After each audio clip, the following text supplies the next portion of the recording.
하나님을 위한 선한 의도로 했던 일이 어려움을 마주하게 됐을 때, 예를 들면 하나님과 교회를 위해 기쁨으로 어떠한 일을 헌신했지만 오히려 그 일 가운데서 내가 시험 들게 되는 일이 일어나게 되는 것은 다시 얘기하면 기쁨이 변하여 불평이 되고 부담이 되는 경우는 우리의 삶 가운데서 굉장히 흔한 일 가운데 하나일 것입니다. 누구나 한 번쯤은 그런 일을 경험해 봤겠죠.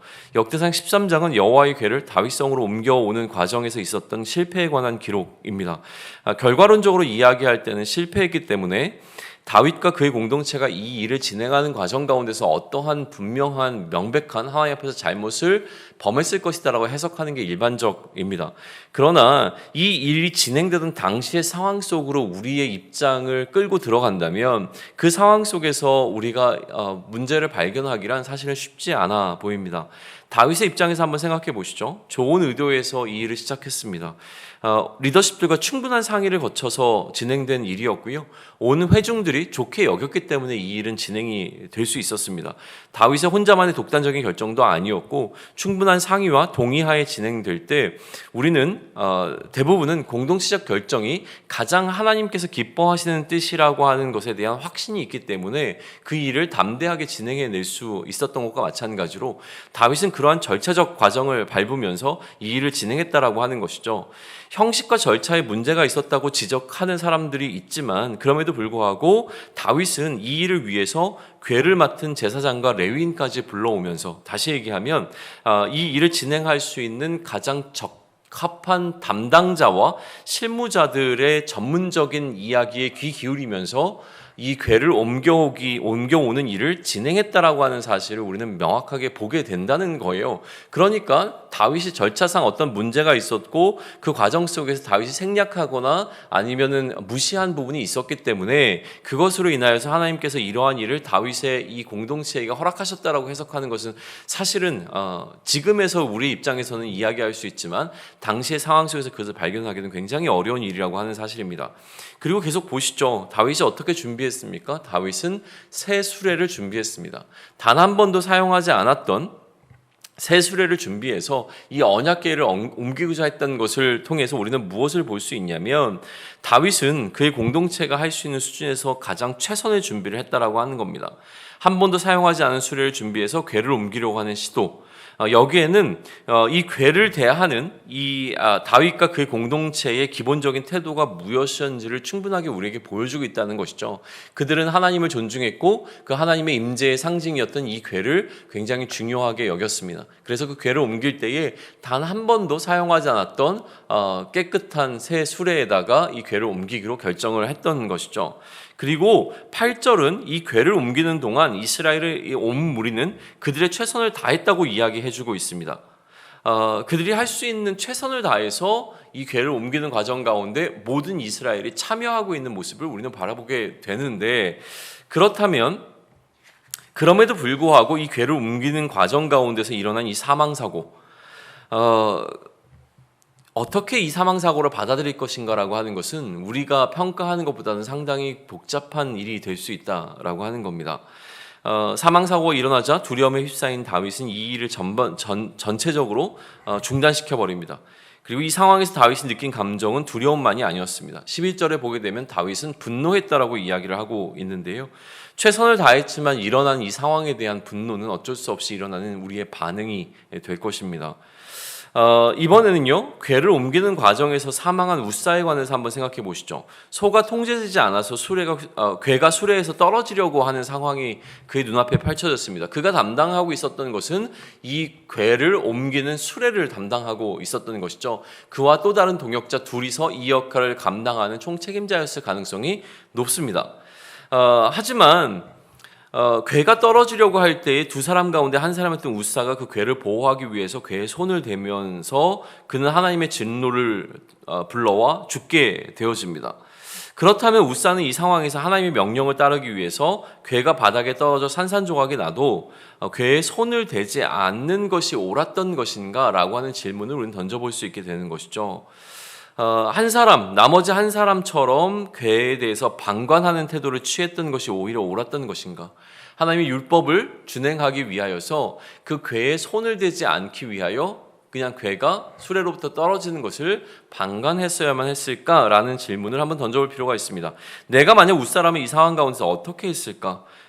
이 괴의 손을 댐으로 인하여서 하나님의 저주를 받아 죽음을 맞이할 것이 두려워 언약궤가 떨어지는 것을 지켜보고만 있어야 했을까라고 하는 질문을 던져볼 수 있는 거죠. 웃사는 죽음으로 가장 힘들어했을 웃사의 죽음으로 가장 힘들어했을 사람은 사실은 웃사 당사자가 아닙니다.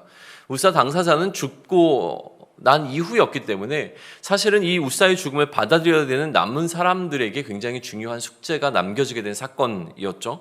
웃사를 사랑했던 사람들은 웃사의 죽음을 받아들이기가 굉장히 어려웠을 겁니다. 특별히 웃사의 가족들은 이 상황을 어떻게 받아들였을까라고 하는 것을 한번 생각해 보시죠. 이들에게 웃사의 죽음이라고 하는 것은 정말 그들이 합당하게 받아들일 수 있는 하나님의 정당한 처분이었는가라고 하는 질문을 던져볼 때에 우리는 거기에 쉽게 답하기가 어렵습니다. 역대기 기자는 이러한 우리의 현실적 질문들에 대한 답을 오늘 본문을 통해서 주고 있지는 않습니다. 그러나 오히려 우리가 주목해보고자 하는 것은 웃사의 죽음으로 언약궤의 목적지가 다윗의 성에서 오벳에돔으로 바뀌게 된 이후에 하나님의 궤로 인하여 오벳에돔의 집과 그의 모든 소유가 하나님의 복을 받았다는 사실입니다.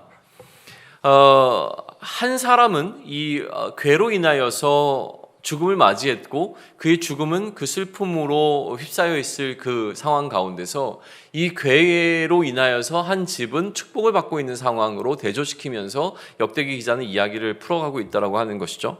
왜 웃사가 죽었는가에 관한 이유를 설명하는 것에 그의 목적이 있었던 것으로 보이지는 않습니다. 왜냐하면 왜 웃사가 죽었는지에 대한 충분한 설명을 우리에게 전해주고 있지는 않습니다. 그러나 웃사의 죽음으로, 다시 얘기하면 하나님의 궤를 옮기는 과정에서 일어난 현실적인 문제에 대해서 어떻게 대해야 될 것인가에 관해서 조금 더 우리의 주목을 이끌어가고 있다라고 하는 생각을 갖게 되어지는데요.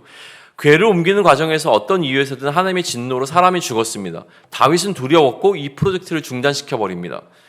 뜬금없이 이 궤를 자신의 집에 들여와야 했던 오벳에돔의 마음은 과연 어떠했을까를 한번 생각해 보시죠.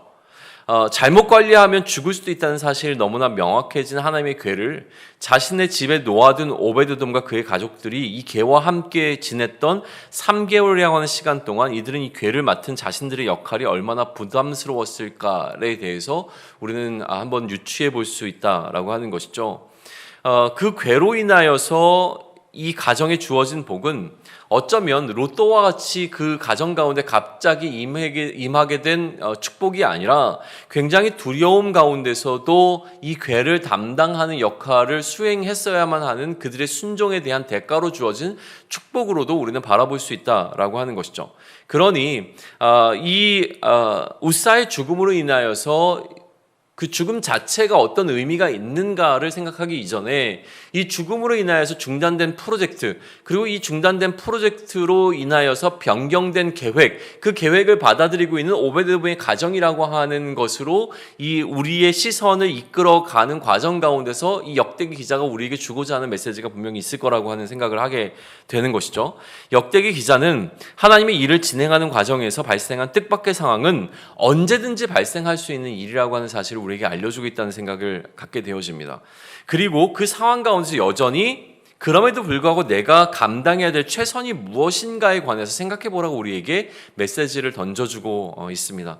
그런 의미에서 역대상 13장은 다윗이 언약궤를 옮기기 위한 프로젝트를 진행하는 과정 가운데서 실패를 했다는 것에 머물러 있는 것이 아니라 그러한 상황은 언제든지 우리 가운데 올 수 있다는 것이죠. 우리가 계획한 이 일들은 언제든지 중단되어질 수 있습니다. 그것이 하나님 앞에 선한 목적을 가지고 시작된 것이라고 하더라도 언제든지 어려움 때문에, 언제든지 생각하지 못했던 어떤 일 때문에 그 일은 중단될 수 있는 위기에 처하게 되어집니다. 그러나 그 상황 가운데서도 자신의 최선을 다했던 오벳에돔과 같은 무명의 가정에게 포커스를 맞추면서 그러한 상황 가운데서 우리가 어떻게 우리의 최선을 다할 것인가에 대해서 질문을 던지고 그 질문에 대한 답을 생각해 보도록 이끌어가고 있는 것이 역대상 13장이 우리에게 주고자 하는 가장 중요한 핵심적인 메시지가 될 것이라는 생각을 하게 되어집니다. 이것은 그런 의미에서 예루살렘 재건에서 어려움을 겪고 있었던 이 재건 공동체에게 굉장히 큰 위로와 격려와 도전이 되었을 것이 너무나 분명해 보입니다. 그들은 선한 의도로 다시 예루살렘으로 돌아와 하나님의 성전을 건축하는 프로젝트를 진행했는데 그 과정 가운데서 그들이 겪었던 수많은 어려움들이 존재했을 것이고요. 그러한 어려움 가운데 그들은 무엇을 해야 할 것인가에 대해서 고민하고 있을 때에 그 중단된 프로젝트 가운데서도 그 궤를 담당하면서 최선을 다했던 오벳 에돔의 가정을 통하여서 그들에게 주는 메시지는 선명하게 드러난다고 한다면 역시 이것은 오늘을 살아가는 우리들에게도 동일한 메시지로 다가올 것이라고 생각이 됩니다. 하나님을 향한 선한 열심으로 우리는 오늘을 살아가게 될 것입니다. 그리스도에게 의미 있는 방식으로 오늘 우리의 삶을 살아내고자 하고 그리스도의 질서를 따라 우리에게 맡겨진 사명으로 오늘을 살아내고자 몸부림치는 것이 오늘 우리에게 주어진 이 오늘을 대하는 우리의 태도일 것입니다. 그럼에도 불구하고 우리의 선한 열심들은 때로는 벽에 부딪히게 되어지고 생각하지 못한 어려움을 인하여서 하나님을 향한 분노로 뒤바뀌기도 하고 사람을 향한 불평으로 뒤바뀌기도 하는 것을 우리는 늘 경험하게 될 것입니다. 그런 상황을 마주하게 됐을 때 오늘 역대상 13장은 우리에게 질문합니다. 그러한 상황 가운데 너는 어떻게 하는 것이 옳겠느냐라고 하는 질문을 던집니다. 그 질문 앞에서 우리는 오벳에돔과 같은 태도로 이 상황 가운데서 우리가 할 수 있는 최선을 잘 감당하면서 이 시간들을 통하여 오히려 프로젝트는 중단되었지만 하나님의 축복이 우리의 삶 가운데 그대로 흘러들어와 우리가 감당해야 되는 역할을 잘 감당했다라고 하는 하나님의 평가를 받을 수 있는 저와 여러분의 삶이 되기를 축원합니다. 아멘.